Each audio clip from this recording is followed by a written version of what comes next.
आंनिनो फरायसालिनि नै Sabita Basumatary Oh my god ओरैबायदि बिसोर गासैबो हिन्जावसाफोर Hello friends welcome back to my channel badailainai नैबे समाव आं नोंथांमोननि सेराव गुबुन मोनसे भिडिअ लानानै फैदों आसा खालामो नोंथांमोना आंनि बे भिडिअखौ जागायनायनिफ्राय जोबजासे नायलाङो बेनि थाखाय नोंथांमोनखौ नैबे समाव खावलायनाय जाबाय स' दिनैनि भिडिअआ जाहैबाय दिनै मोनसे माराथन कम्पिटिशन दङ आरो बेयावहाय आंनि फरायसाफोर बिथांमोनाबो बाहागो लागोन स' आङो नैबे समाव बिथांमोनखौ एसे थुलुंगा होनो थाखाय आङो नैबे समाव बिसोरजों नुजाथिहैगोन स' नायलांबाय थादो नोंथांमोना स' लोगोफोर स्टार्ट खालामलांनोसै बिदिबा गोबां मानसि लोगोफोर दिनै नैबे समाव थांगासिनो दङ हाइलेन्ड मोनथारसिगोन बे हाइलेन्डनिफ्रायनो स्टार्ट जागोन माराथन कम्पिटिशना तामुलपुर मोथंगा चौकसिम रेडि ना शंकर रतन रेडि फुरा एकदम जस ओंखारदे मर्निं स' लोगोफोर नैबे समाव आङो हाइलेन्डआव मोनफैबाय दा हाइलेन्डनिफ्रायनो नैबे माराथन कम्पिटिशना जागोन आरो बेयावहाय आंजों सासे लोगो दंफायो बिथाङाबो सासे इउटुबार स' नैबेनो कुनाल भइस ब्लग बिथांनि चेनेलनि मुङा स' नोंथांमोना जुदि कुनाल भइस ब्लगखौ साबस्क्राइब खालामाखैबा नोंथांमोना साबस्क्राइब खालामनानै लानो हागोन स' नायलांबाय थादो बिदिबा नोंथांमोना ज' भिडिअ बानायनोसै दा जाबाथाय 6टानिफ्राय जागोन तामुलपुर मोथंगा चौकसिम नामा मोथंगा चौकसिम नायलांबाय थादो फार्स्टनिफ्राय लास्टसिम लोगोफोर जों भिडिअ बानायलांबाय थागोन स' नाय नै गोबां मानसिफ्रानो जमा जाफैजोब्बाय स' नायलांबाय थादो बिदिबा नोंथांमोना हेलौ लोगोफोर गुड मर्निं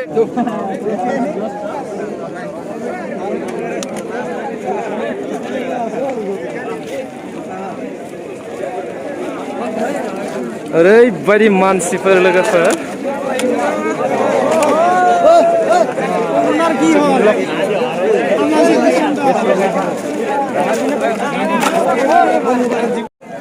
बेयावहाय गासिबो लाइन जाजोब्बाय गोबां दङ कम्पिटिशनाव बाहागो लाग्राफ्रा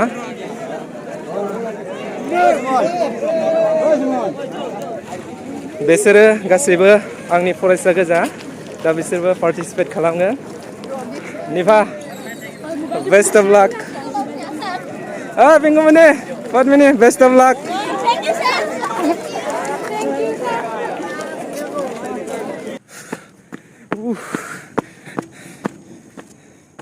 स्टार्ट जाथारसिगोन खेलाया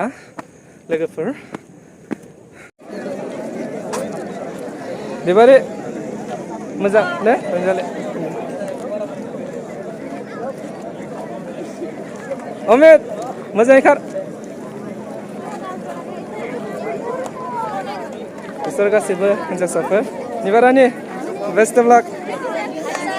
बेस्ट अफ लाक गोबां मानसि थुबुर जाजोब्बाय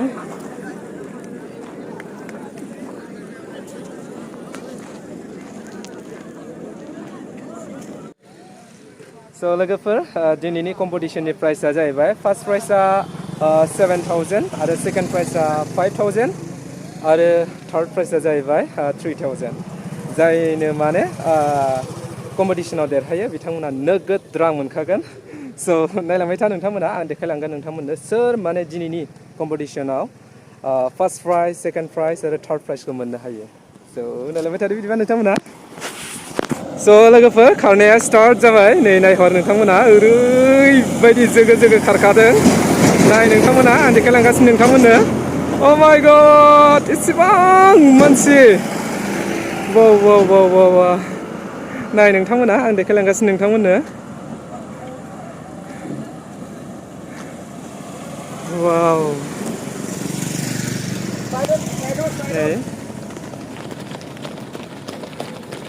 गोबां खारगासिनो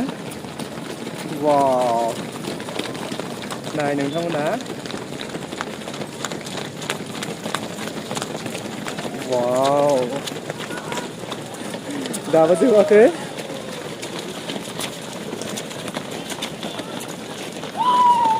ओरैबायदि जोगो जोगो नाय नोंथांमोना बाब बाब बाब बेसेबांबा बुरजा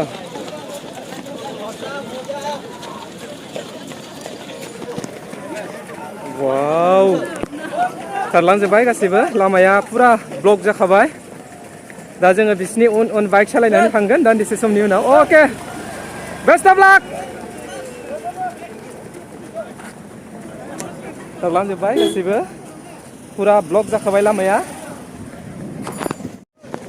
खारलांजोब्बाय लोगोफोर फुरा लामाया ब्लक जाखाबाय दा जोङो बिसिनि उन उन हान्थिलांबाय थानोसै स' नायलाय माथो नोंथांमोना आं देखायलांगासिनो नोंथांमोननो पुलिस गारिया नै आगोल आगोल सिगां सिगां थांबाय दा नै नैबेनो फार्स्ट जानानै दंथ'यो बर्थमान बाल्थिं दैमा बारबोबाय नैबेनो बिथाङा नै आरो नैथिया आरो माखासेया सोब थाबोजोब्बाय दासिम नैबे थार्ड आरो बिनि उनाव नै सासे फैगासिनो दंबावो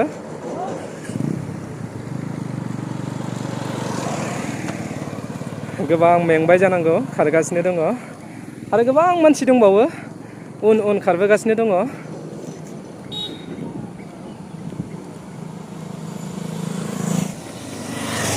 नै आरो साथाम मोनफैबाय आरो दंबावो गोबां मानसिफोर आंनाथ' गथ'फ्रा बबेखिनियाव थाबोखो पात्तायानो गैला नै दावबायसा सार जानांगौ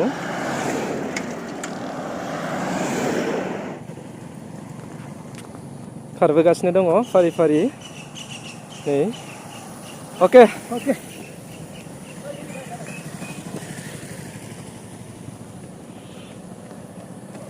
बोलो हो फंबाय बोलो हो खारलांगासिनो नै गोलोमजोब्बाय मानसिफ्रा बोलो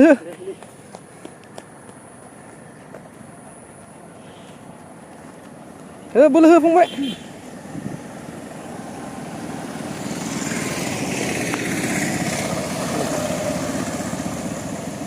खारलांबाय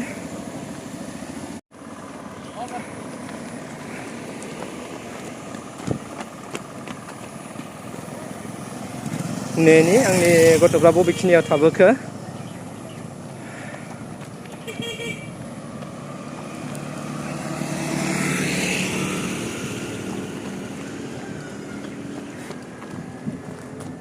दे बोलो हो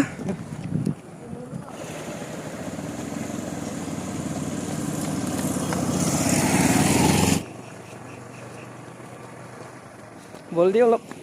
होगासिनो दङ गासैबो फारि फारि अके बोलो हो एसे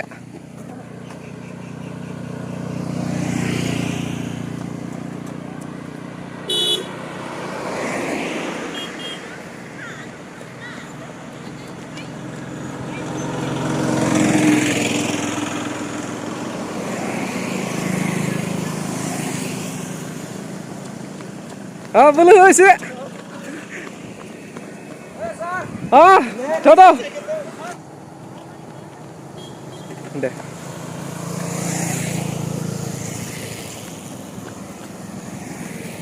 खारबोजोब्बाय थाव हाला थाव हायैफ्रा बाइकआव गाखोजोबलांबाय जोबाखै दाबो ओरैबायदि मानसि खारबोगासिनो दङ गासैबो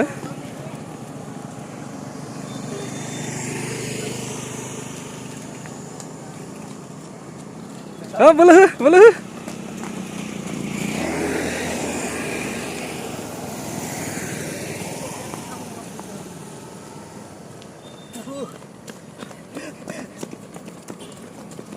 भाई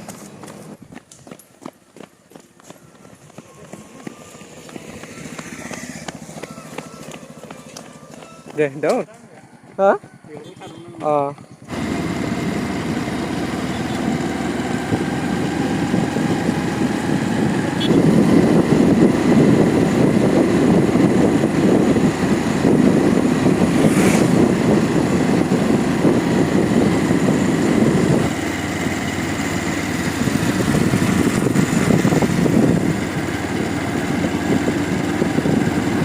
गोबांबा आगोलाव दंबावो आरो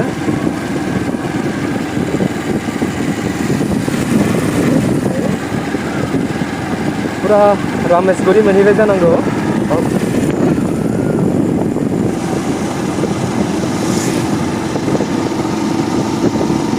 रामेश्वरी मोनथारबाय लोगोफोर नै ओरैबायदि खारगासिनो स' लोगोफोर नै मोनफैजोब्बायानो गासैबो मोथंगा चौकआव नाय दिनैनि उइनारा जाहैबाय नै बिथाङानो मा नाममोन फंबाय नोङो रबिन्द्र बर' रबिन्द्र बर' बलाजार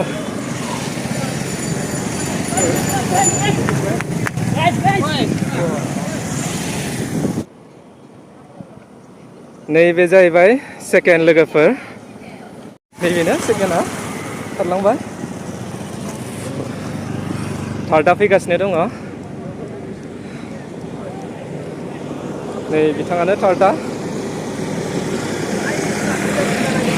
मा नाममोन फंबाय नोंना मनिराम बसुमतारी बहानि सन्तलानि बा मोनफैजोब्बाय गासैबो बेयावहायनो स्टप खालामबाय दिनैनि माराथन खारनाय बादायलायनायनि फार्स्ट प्राइजखौ मोननो हादों नै बिथाङानो मा नाममोन फंबाय रबिन्द्र बर' बिथाङानो अरबिन्द बर' बिथाङानो बराजन बबे खिनिनि बियो मानिफ्राय आलिया बारना थांनानै आलिया बारनांगौ बायमान बिथाङानो मोनदों फार्स्ट प्राइजखौ 7,000 नोगोद मोनखाबाय बिथाङा आरो सेकेन्डखौ कोनी आছিলে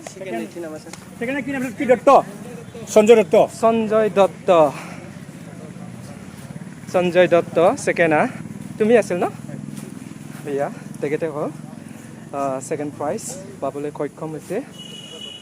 গাঁৱটো এনে খৈৰাবাৰী ভিলেজ নংমান বাটামাৰী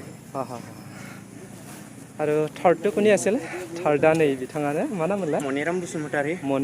ভিলেজ सन्तलानि बिथाङा थार्ड प्राइजखौ मोननो हादों वाह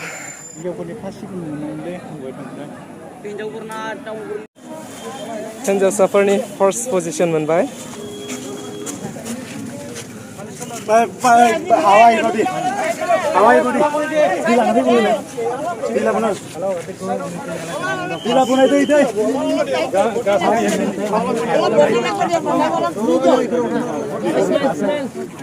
फार्स्ट पजिशन मोननो हादों बिथाङा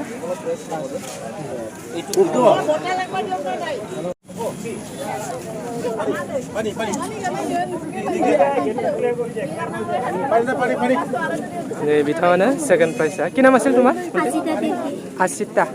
आसिता देवी तिर्की सबिता बसुमतारी जोंनि स्कुलनि रिलेक्स इमान किबा हाबा नालगे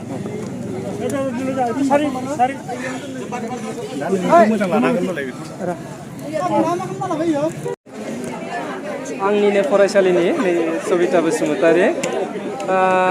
थार्ड मोनथारगौमोन खिन्थु लागा गाज्रि फोर्थआवसो थांबाय एसे सेस्था खालामबावनायबा थार्डआव मोनगौमोन बिथाङा मा खालामनो उपाय गैया नैबे जाहैबाय आगसि बेबो थांथारबाय पुरा मोथंगासिम स' लोगोफोर